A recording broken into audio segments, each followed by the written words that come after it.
What's up? I'm gonna talk about BTS again. It's time for a video essay. BTS versus K-pop. So BTS are really big. They're really big. They're big beyond the imagined constraints that groups like theirs are meant to reach. They've shattered numerous records for South Korean artists, including easily breaking the record for highest selling South Korean album with a 7-track EP that came out less than a year ago called Map of the Soul Persona. According to The Hollywood Reporter, they account for almost $5 billion of the South Korean economy, rivaling the value of that of Samsung and Hyundai. Those are multinational, multi-billion-dollar corporations being rivaled by a 6-year-old music group from an indie entertainment company. And in response, the rest of the world is confused as Their fans, I swear to you, it's like the Beatles have, like, Lazarus just risen from the dead. Like, their people are Map of the really Soul, which has already had 3 million pre-orders. We have some very big fans right outside the studio today. There's like millions of let's make them win. There are like a million retweets and everything. It makes me and Shawn Mendes are like, how do we get this type of fan base? K-pop is a genre of music, and in order to be a K-pop artist, you got to go through K-pop college, and that's actually a real thing. It's understandable that people would be confused. How could a music group whose primary language is Korean dominate international markets to the point of being the best-selling record globally in 2019 with one EP that had one single? In order to understand, at least well enough, how BTS became this big, you'd have to have an understanding of South Korean history, the South Korean music industry, international hip-hop, and social media fandom at the least. And most publications either aren't able to gain these understandings or don't care to. So instead, most of the conversation focuses on one ostensibly understandable part of BTS's identity: K-pop. I mean, after all, BTS are a K-pop group. Right? Maybe? I think. You can't gain a true understanding about BTS's rise to success without understanding the world they came from, which is K-pop. The problem is, most people don't understand K-pop or BTS as much as they think they do. What do you think when you think of K-pop, casual audience member? I'd guess you think of screaming teenage girls, perfect looks and choreography, simple English hooks, and of course that spooky underbelly that every magazine and their mama has lined up to cover over the years. There are 2 problems with this. 1, BTS have succeeded in great part due to their divergence from these common K-pop qualities. But when BTS and their success are constantly grouped in with K-pop by Western media, the people being introduced to them who only know those things are going to think that BTS success comes down to those things, which could be further from the truth, but still isn't really true. And 2, K-pop is a lot more complicated than the ideas everyone has of it. Even the people that study and discuss Korean music disagree on their definitions of what K-pop is and what the term K-pop even means. I've been tangentially in the media industry for less than 2 years and covering BTS for less than a year, less than half a year. And I'm here to tell you that the media industry is not covering BTS as well as they should in the West. I started a Twitter account with the goal of explaining these topics in a form that blends journalism and social media. It's a Twitter account called TY But Disagree. Today we're launching the first episode of our TY But Disagree video series, hosted right here on Baby Gang, my YouTube channel, and fake media company. If any of this is confusing, it doesn't matter. Here's what matters. Today we're going to talk about BTS in relation to K-pop. We're going to learn about what K-pop is, what BTS are, and whether or not BTS are even a K-pop group in the first place. And before you close this video and dismiss that question as absurd, I assure you, this stuff is way more nuanced than you think it is. Part 1. What is K-pop? Is K-pop a genre or an industry? Yes or no. A 2017 article by TK Park on his popular blog Ask a Korean, entitled "K-pop is not a genre," asserts that the term loosely only refers to popular music of Korea, which of course includes many types of genres and labels. Park mentions the rock group FT Island and the solo crooner IU. These 2 artists make different styles of music but can both be classified as K-pop. Therefore, K-pop can't be a genre, but more of a generalized classification. Simple enough, right? Well, no. It's important to remember that genre classification in general does not strictly refer to musical stylings. At least This is the assertion held in a response article by Lizzie Parker at the blog Beyond Hallyu from the same year, entitled, "Is K-pop a genre? Yes. Yes it is." That's the title, I didn't exaggerate that. Parker does not entirely throw out Park's valid assertion that K-pop is a loose classification meaning popular music of Korea, but contends that this makes it a genre all the same, as all genre classifications have this same looseness. Quote, "No one actually uses genres to make concrete, definitive lists of specific kinds of music. They're relational terms we use so we can form an understanding of a piece of music, often before we have listened to it, in relation to our existing cultural reference points, and further understand our and others' enjoyment, or lack thereof." As an example, the pop genre is the messiest classification you can imagine. Lewis Capaldi and Lizzo both have two of the top songs on pop charts right now, as of my making this video, but one of them makes sad white boy folk pop, and another one of them makes funk, soul, and disco adjacent rap music.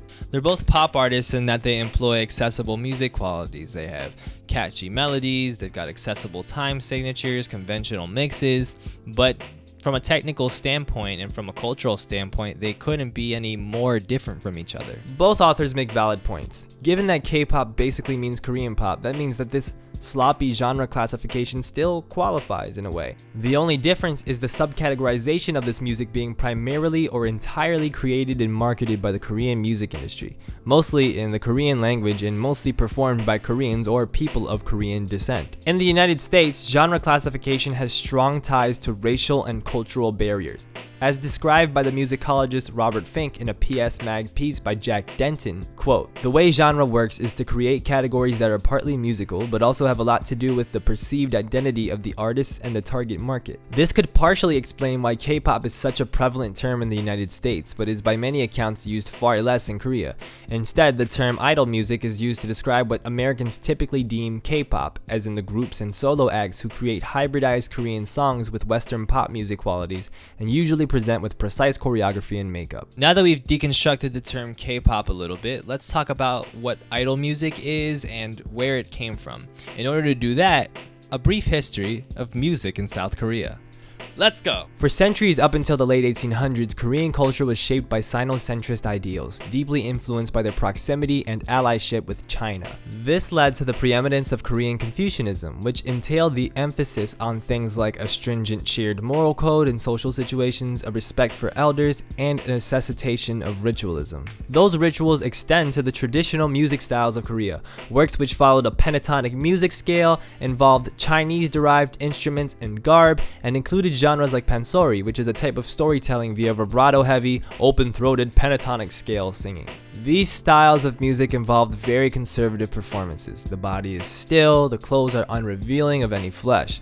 The lyrics were even oriented towards Confucian ideals of family and morality. Japanese rule over Korea led greatly to the introduction of Western styles of music, particularly classical styles and even balladic styles that translate more directly into modern pop music. Then after World War II, Japanese rule over Korea ended and Western artistic influences came from the United States more than anything, especially through the brief and turbulent period of American occupation. Things ebbed and flowed and changed over the decades. South Korean audiences became more and more appreciative of Western sounds, particularly as the television and the karaoke machine grew to become highly popular and as the economy improved. Hip-hop became a phenomenon in the West during the 80s, and its influence disseminated throughout the world. Sotegi and Boys debuted in 1990 and completely abandoned pentatonic scale structure, making full use of diatonic hip-hop, rock, and pop sounds. They also incorporated dancing, which had been utilized successfully by artists like Sobangcha before them. They weren't the first to do these things they did, but they were the most influential, particularly in how they synthesized these elements, how they reformed the conventional music TV formats and other music formats, how they built a really strong fan base of young people, and their overall explosive entry into the Korean music industry signaled a change in things to come. Sotegi and Boys, by the way, were pretty badass. They wrote their own stuff and they played their own instruments, and despite their music not carrying the same leftist ideals necessarily that previous attempts at Western music had in South Korea, they were still unafraid to challenge status quo and older generations in a very un-Confucian way. Notably, in 1988, South Korea lifted travel restrictions on its citizens. After Sotegi, Westernization in Korean pop music accelerated quickly, with the rise of groups like H.O.T., who are considered the first idol group as they were the first to be scouted, trained, and put together to become a hit boy band, as well as the rise of Korean dramas like the big 2002 hit Winter Sonata. A sudden, drastic, and ongoing increase of intrigue in South Korean culture and art began globally. This phenomenon is referred to as Hallyu. As a side note, I recommend that those interested in Hallyu read Kim Buk-rae's Past, Present, and Future of Hallyu paper, as well as John Lie's What is the K in K-pop, which greatly informed this history section of the essay that I'm doing. In the former, Kim states the following of Hallyu and its focus of decentralizing Western culture by adapting it. Quote, under the current circumstances, the Hallyu boom is emerging in the modernized/industrialized East Asia, where people with an economic power have a strong desire to be the cognitive subjects of their cultural activities. In this context, Hallyu can no longer be considered a simple cultural acculturation, but a transcultural phenomenon, or a process of cultural power reorganization through the complex/dynamic movements of people, mass medias, and transnational capitals. Thanks to this eventual embrace and aim for perfection in the realm of popular Western forms, South Korea's economy is boosted drastically year by year by its cultural exports. Understanding Korean history teaches us a few things. One, that Korean culture is divided between past and present, between Western ideals and the remnants of Confucianist, Sinocentric ideals. While South Korean society still retains these moral codes and customs related to respect and ritualism, it's also being pulled quickly in the direction of more liberal, rebellious, anti-traditional ideas, in part because these ideas are fueling boosts to the country's economy. This conflict manifests in the music itself and the music industry, which is very dead set on upholding certain traditions and approaches while using art forms like hip-hop that are built on anti-establishment, anti-ritual values. This creates a tension within the music that is ironically, uniquely Korean, despite the fact that your average K-pop song bears little resemblance to anything that existed in Korea before the 20th century. Thusly, it teaches us that K-pop is more than just a genre or an industry. It is a cultural export and, somewhat antagonistically to the people who make money from K-pop, a progressive cultural movement, in a way. Additionally, K-pop is not just a genre or an industry specifically, but a format where music of various genres comes with a dance/visuals package. So yes, K-pop is a genre in a way because it speaks to a direct social cultural concept that relates to what we understand basically is Hallyu, and the underpinnings of South Korean society shifting as it balances the traditional with the progressive, the old and the new, both of which can be debated as potentially more expedient than expressive. What's funny and unsurprising is that the artists that seem to shirk conventionality and tradition the most, against the grain of what makes up most of this genre that's supposed to be export friendly, are the ones that become the most successful and the most exported. That can be said of Seo and it can be said of Psy, who very much did not look or sound like the hotties you'd see in H.O.T, but still absolutely shattered the international music market with 2012's Gangnam Style, a song which, true story, is actually a commentary about the nouveau riche young Koreans attempting to flex their material wealth and coolness like the kids in the city of Gangnam. It's basically the dance craze EDM version of Beverly Hills by Weezer. So yeah, Seo and his boys, don't forget the boys, they succeeded from shirking conventionality, and then Psy succeeded from shirking conventionality, and am I forgetting somebody? Part 2. Who are BTS, and why are they so big?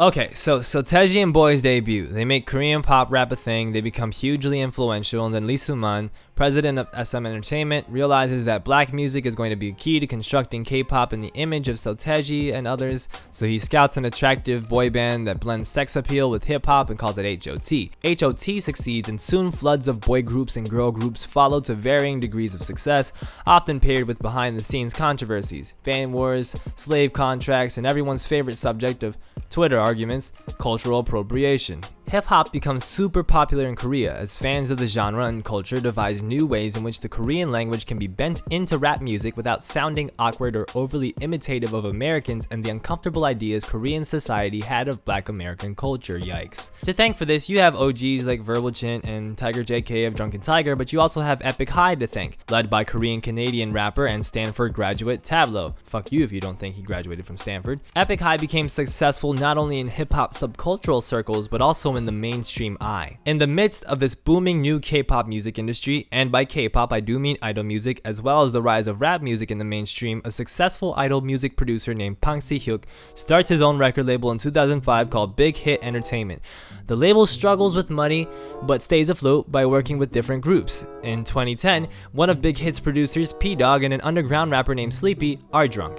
Sleepy says to P-Dog, "Hey bro, do you want to see this teenage rapper I found in an audition? He's pretty dope." And P-Dog says, "Bro, yes." So Sleepy finds these underground Korean rap videos of this one 16-year-old kid named Kim Namjoon. P-Dog is like, "Bro, he's dope." And Sleepy is like, "Bro, I told you." And then P-Dog decides to tell Pang about Kim Namjoon. And then Pang is like, "Holy cow, he's dope." And then P-Dog is like, "I told you." And then Pang is like, "Shut up, I'm your boss." And P-Dog is like, "Yes, I'm sorry, Mr. Pang." And then Pang is like, "Bring this kid in immediately to audition for my label." So Namjoon comes in, he does the audition, Pang is blown away, and he signs him on the spot. Now the problem is, Pang doesn't know what to do with this kid. He knows he's the real deal and is devoted to making him part of a bigger project to get him famous. And so he decides, I'm gonna put Namjoon in a rap group, like Epic High. So they start holding auditions for rappers, and a bunch of them come and go. The second audition, which contained a video cattle call that has since become an infamous meme, brought in the group's second rapper, Min Yoongi, aka Suga. As time evolves, the idea morphs from being a rap group to being a rap-centric idol group, and Suga and Namjoon realize that they have to dance, which probably sucked for them. What you have to understand about Big Hit is that they were a small company, really small. They would never be able to compete on the level of big labels like SM and YG, who would cherry pick amazing talent, offer them the best potential rewards, and put them in a well-resourced, regimented training system. Big Hit had no trainee system in place when they brought in Namjoon, and scraped by to create one, brought in more members, and adapted with what they had. There are many clips and pics online from this time period, which include the group's senior member, Jin, paying for the youngest member, Jungkook's food out of his pocket instead of from funding they had from Big Hit, which was quite low. When it was finally time for BTS to debut, their act was sharpened and had resolve. They were going to wear dark clothes and do lots of acrobatics and shouts on stage. They were going to critique Korean society based on their own feelings and influences from groups like Epic High, as encouraged by Pang and as part of Big Hit's mantra of music for healing. They were going to film themselves a lot, capturing their struggle to get better from the beginning. Their second ever reality show featured the group heading to Los Angeles to get drilled on hip-hop culture, which was to be a fulcrum of their ethos.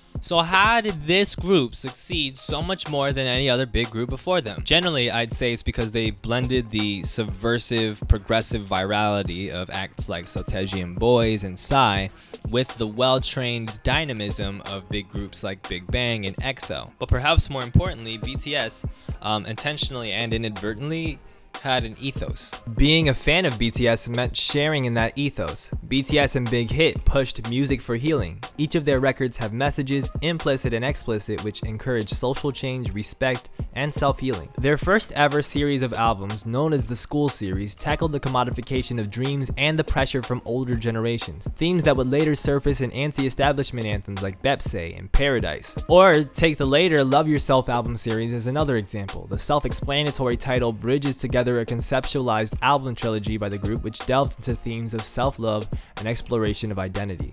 And bear in mind that this kind of stuff, the trilogies, the thematic through lines, that's stuff that hadn't really been done in this format at all prior to BTS, and became influential moving forward. These albums were not only written to appeal to young audiences, but to guide young audiences to happier, healthier lives. And in this way, BTS perfectly called to the duality we see in the history of K-pop, blending the exportable Western ideals of progressivism, expressivism, and rebellion with the Confucian ideals of respect and patience and morality. This is why older audiences as well as non-female audiences also highly approve of BTS, especially in Korea. They don't see the same facetiousness or consumerism in BTS's methodology. The general quality that gets brought up is authenticity or organicness, which are at their roots very confusing and toxic words but still feel apropos in describing the unique quality of BTS. Let's look at another article written by the aforementioned TK Park alongside author Youngdae Kim. It examines the boy band label given to BTS and how BTS compare with other boy bands throughout history,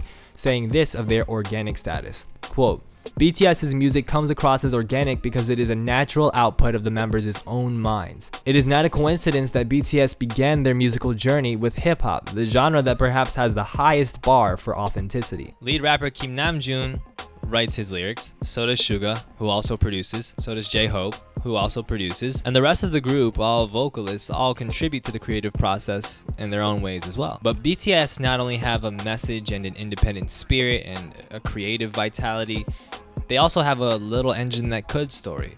A feel-good tale about this one under-resourced group that stuck to their guns and ended up succeeding past all of the other much more well-resourced, richer, more conventional groups. It's also worth noting that BTS's fan base is incredibly culturally and demographically diverse in general. It includes all genders, all sexual orientations, and all age groups. That's not to say that there aren't fans of other groups from all demographics, it just doesn't split quite as evenly as BTS's fan base does, usually. You see tweets from older married couples excitedly ruminating on seeing BTS live for the first time. These dynamics are not only unprecedented within K-pop, they're unprecedented to any boy band anywhere in the world, perhaps including the Beatles, whose pop work and more subversive work mostly engaged younger and artsier audiences, while BTS appealed to all age groups and interest groups. When you simply label BTS as a K-pop group, or as a boy band, and then paint their fan bases sex-crazed young women whose attraction to the group stems from physical attraction and general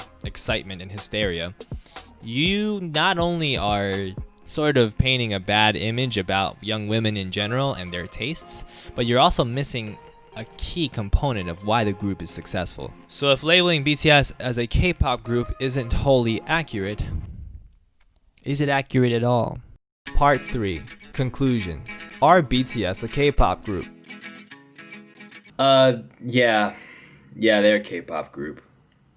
At least I think so. You might notice that I am doing this a bit different from the rest of the video. That's because I recorded this part a few days after the original video was recorded, because I wanted to redo this part and make sure that I worded it correctly, make sure that I, came off the way that I wanted to come off and articulated the points that I wanted to articulate. At the end of the day, this is a pretty nuanced conversation, one that different people are going to stand on different sides of, and I don't take issue with anybody saying that BTS aren't a K-pop group, because categorization is pretty dumb and up to anybody to, decide. And also I think, it's pretty refreshing to hear that people want to take BTS and their achievements and put it in its own category. That's a beautiful thing in a way. I just think, for one, when you look at what BTS have done, from the fact that they came from the K-pop industry, that they accept Idol as a title, and they made it the center of one of their songs, one of their hits, Idol, and the fact that they've done reality shows and variety shows, first doing them on the network shows and then doing them on their own, the fact that they have similar release strategies to K-pop groups and how much output they do, the way that they combine different styles of music. I mean, they have their own unique blend of it, but it's still a blend that pretty much resembles K-pop in a lot of ways. The fact that they sing in Korean, the fact that they, are in the same category when it comes to award shows and nominations as somebody like EXO or somebody like Blackpink. They just swept all the Daesangs this past, season. I think ultimately what BTS do is take the format and the ideas of K-pop and rearrange them and edit them and elevate them in many ways. They don't represent a different category altogether from K-pop to me. They represent a new horizon for it. They represent somebody pushing the boundaries of it and opening up the definition of K-pop and blazing a new trail for different artists who want to do K-pop to see what they did and learn from them. They're changing the definition a little bit, and they're opening it up, but they're not necessarily separating themselves entirely from K-pop. I think ultimately what the problem is here is not necessarily whether or not you can classify BTS as K-pop, because sure, you can. The problem is that people are so predisposed to categorizing them as K-pop before anything else. The problem is that people want to wash over the unique elements of the things that they do in order to just classify them as a K-pop group and attribute all their success and their glory to that. That's not fair, and that's not smart. It's not smart even when you do it with other groups that have pushed the boundaries of K-pop, like a Soteji or like a 17 who write and produce their own music, like a G-Friend who are similar, like IU who does amazing conceptual work as well. I think that these people are not necessarily separate from K-pop, but you can classify them as so many more things than K-pop. You can classify BTS ultimately as a pop group or a pop rap group or whatever before you classify them as K-pop. because they belong in the same category as someone like Taylor Swift or someone like Halsey, who greatly respects and admires them, or Ariana Grande or Billie Eilish. I mean, these are the kind of artists that BTS find themselves in the same level of global success as. They're the type of artists that ultimately BTS are similar to in many ways, and yet because they're Korean and because K-pop is a part of their identity, it pretty much dominates the conversation unfairly. We are very easy going when it comes to classifying people regionally when they come from other regions, but not recognizing that we are regional artists ourselves in the United States. That's kind of poorly worded, but whatever. Ultimately, I think that's the message of Idol, is that they are K-pop artists, and you can call them that, but you can also call them many other things. They're proud of that part of themselves, but to define them as that would be to be missing the entirety of the picture. And that's something that happens with media a lot. We categorize things very easily, try to attribute things in nice little boxes without recognizing the big picture.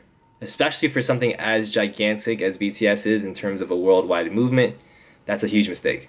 Once you acknowledge that the things people think about K-pop are not entirely true, you begin to see that the supposed separation between BTS and K-pop is not as drastic as one may think, while still being there to some degree. BTS mix elements of hip-hop, a Black American genre, with indigenous Korean culture, like in their engendering of Han, a cultural emotional concept unique to the Korean people that involves a feeling of forlorn grief and resentment. Their music blends the Korean Confucian elements of traditional Korean society, while also nailing elements of exploitation, of Western cultural ideas and progressivism that marked the rise of Hallyu. This does not mean that BTS's successes, as so many in global media seem to indicate, can be attributed to the rise of K-pop. The rise of BTS and the rise of K-pop are distant cousins. BTS's rise, while related to Hallyu and K-pop's growing popularity, is its own unique story. K-pop makes sense as a categorization for BTS in terms of one of the elements of who they are, but it does not make sense as a brush to paint over BTS's story the same way one can brush over Whitesnake's success as being attributed to hair metal. BTS do elude categorization in a way perhaps unmatched throughout pop music history, and for that they do live in their own category.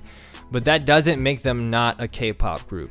It doesn't mean that the K-pop category can't describe them just as the hip-hop category or the general pop category can at times. Additionally, while many Koreans will tell you that K-pop is not popular amongst adults in Korea and is not treated as a serious genre, that doesn't mean it isn't a serious genre. The rise of poptimism in American music criticism, while controversial for a number of reasons, does center around the reality that pop music is still a legitimate and investigatable form of music, even at its most saturated and commoditized. This is especially true of pop artists who explore the form through writing and producing, much like Taylor Swift, Kendrick Lamar. Damn is a pop album and it slaps, don't at me. And of course BTS. For years before the climate crisis comes to erase civilization, we will be discussing BTS. We will be figuring out how to categorize them, failing, and then analyzing why we failed. And in the present tense, we have to continue to pressure Western media to cover BTS like the unique phenomenon that they are, not as the symptom of a viral wave or an inhumane industry or a sex-fueled craze, but as a unique, game-changing group of artists. So much of the story of BTS is one of fighting K-pop, from dealing with accusations of faking sales numbers when their album eclipsed Big Bang's album in 2015, to dealing with waves of hateful fan comments you can probably find in videos that have the term BTS and hardship in the title. This extends to fighting the label of K-pop, a label so unfairly loaded it can instantly turn global audiences away. From conservative country boys in the south of the US, to the hyper-masculinist audiences from conservative countries in Latin America, to the leftist communities appalled by the spooky K-pop industry. That, by the way, is its own thing that we gotta cover in a separate video. We forget often that neither BTS nor K-pop can be properly and unilaterally defined. They both wield complicated semiotic experiences. They not only symbolize so many things, but the things that they symbolize differ greatly from person to person. In studying BTS, we observe how a person or group of people's categorization can be theirs to champion or theirs to destroy. How your category can both be the thing you feel you are the least and the thing you feel you are the most. I said that in such a deep and cool way. God bless me. God bless me for acting like I'm a smart person. We done.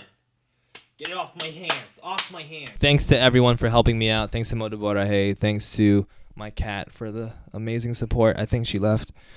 Check out our other videos moving forward, and follow TY But Disagree on Twitter. I have been your host, Elliot Sang. If you have an opinion about this, and you probably do have an opinion about this, and you might be mad at me about what my opinion is, leave a comment. Be nice, but leave a comment. Or don't be nice. Fuck it, I can take it. All right, bye.